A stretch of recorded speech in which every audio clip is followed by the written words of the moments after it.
5 major arcanas, an ace, 1, 2, 3 court cards. So really looking like quite a nice reading here, Aries. Certainly you've got some nice major arcanas. This one, they're quite nice to have in your reading. Let's start at the very top left-hand corner with the Hierophant. Now this, at the beginning of May, as you walk into May, almost feels as if there's some sort of restriction around you. The Hierophant holds his hand up as if to say no, stop and rethink, or take things carefully and seriously into consideration.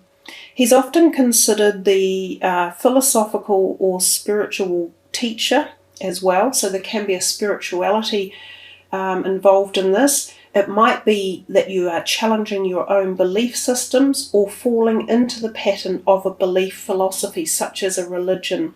He does have a religious kind of perspective about him. He also kind of tends to dictate or maintain ethics in life. So when he's around, it's about being ethical and moral and upright and, fitting into society's rules. So he's the opposite of breaking free, such as the Fool. He's more about tradition. Now, if we come to your next card, the 7 of Pentacles there, he, again, I quite like him, even though he looks a bit dour and, boring. He's not, because he is the symbolism of the accumulation of your efforts over time. He is looking at what he has garnished and gathered into a pile, and often this is from the materialistic perspective or the financial sector or your career.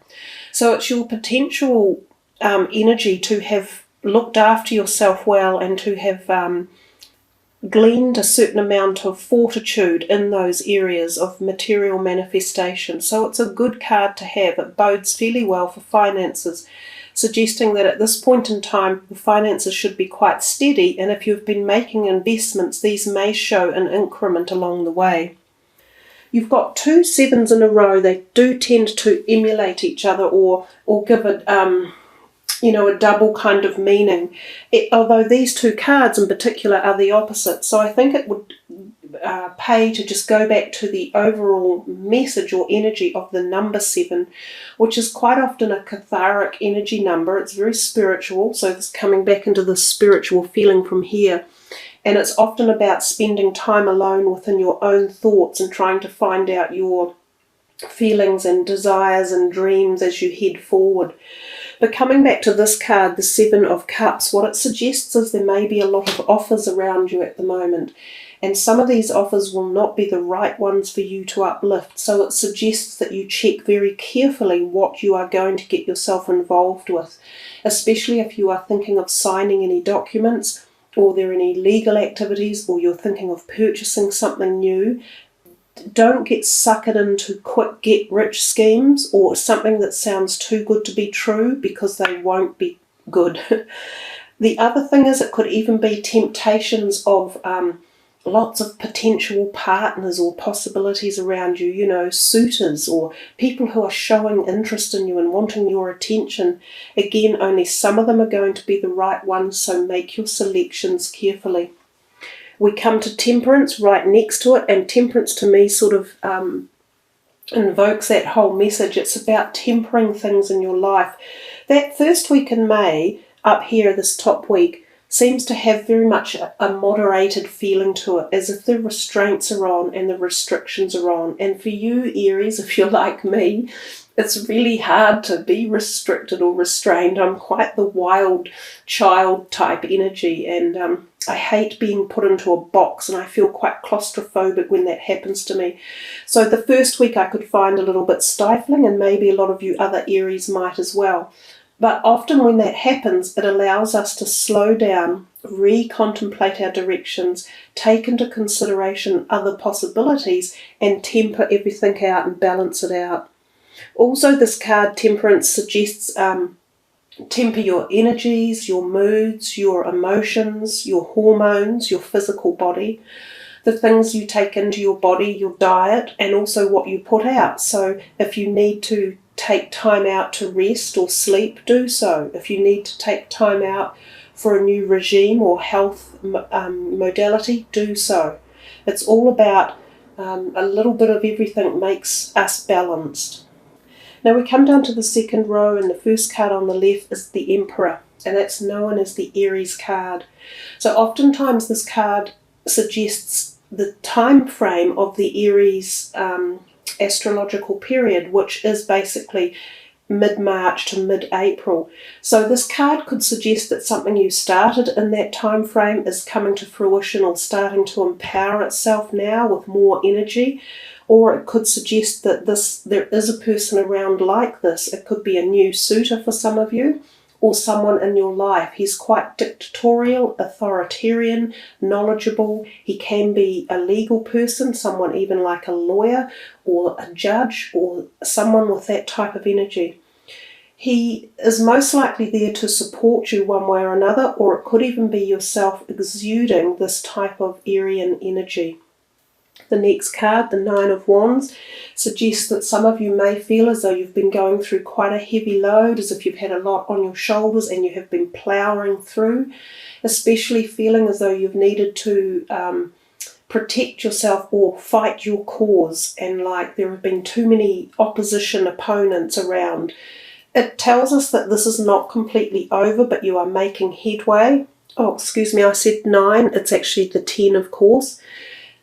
And the 10s are about endings of cycles. There's the 9 down there. Sorry. The 10 is about ending of cycles. So know that this turbulence or protuberance or annoyance or frustration is coming to an end, and that really you have gathered them all up quite well and you're dealing to them in priority and in order, and that as you move forward, you've got control over the situation. So don't give up. It's about keeping going.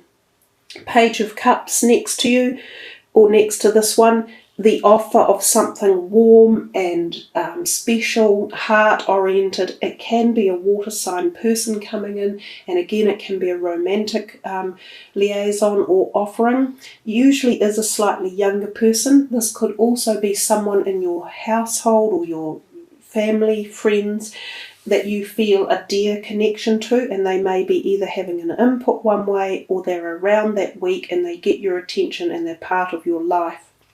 The Star card for the end of the second week, one of the truly most benevolent cards in the entire deck.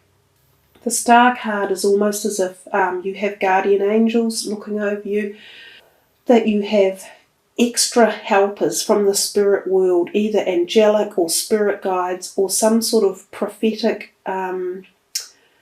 gift of being able to help support you and care for you, nurture you and protect you. And they are often, to me, from the spirit realm.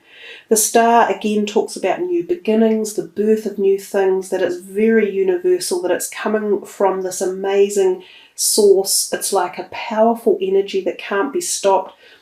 It's usually very, very positive.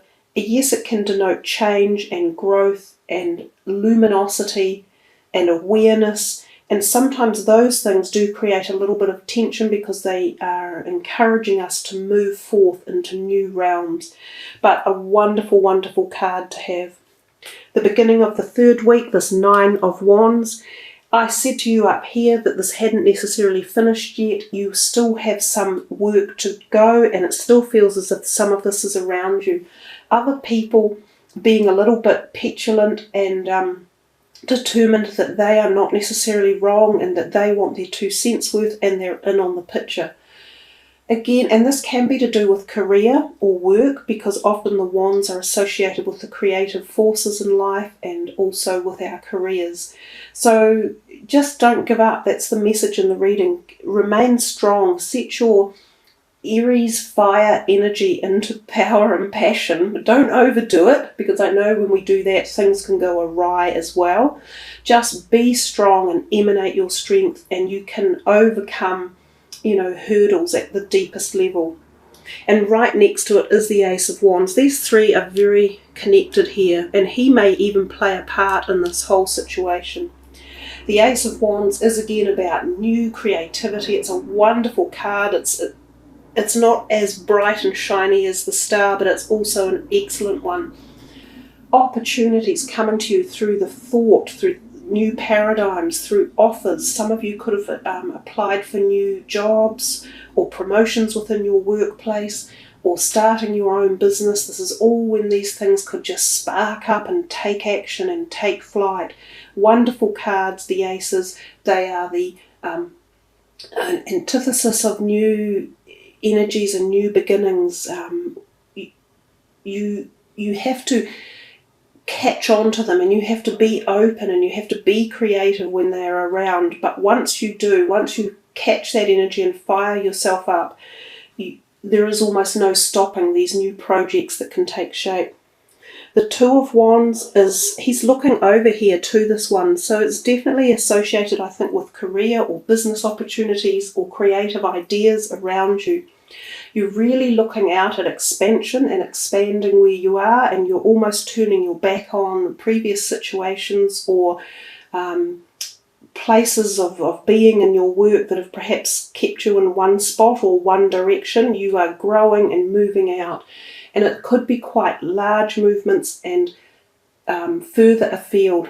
But remember to remain balanced. The twos are often about creating balance, which you've had this message up here as well. So don't get yourself out of balance and don't rush forward. Take everything into consideration and everything into the picture when you do this. The Chariot, another wonderful, powerful major arcana card.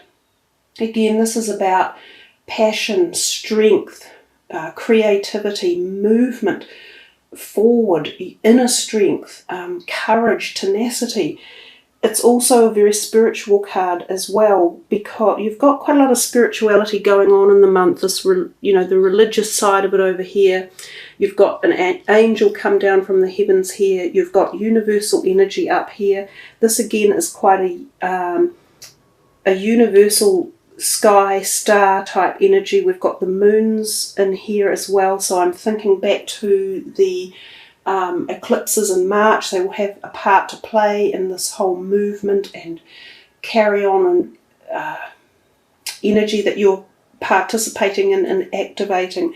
We have polar opposites in life, the night and day, the black and white, the male and female, yin and yang, your spirituality, your physicality.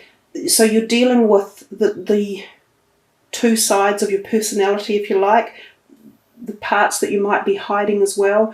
You need to learn to really balance them and bring them into harmony, and it will make you even stronger.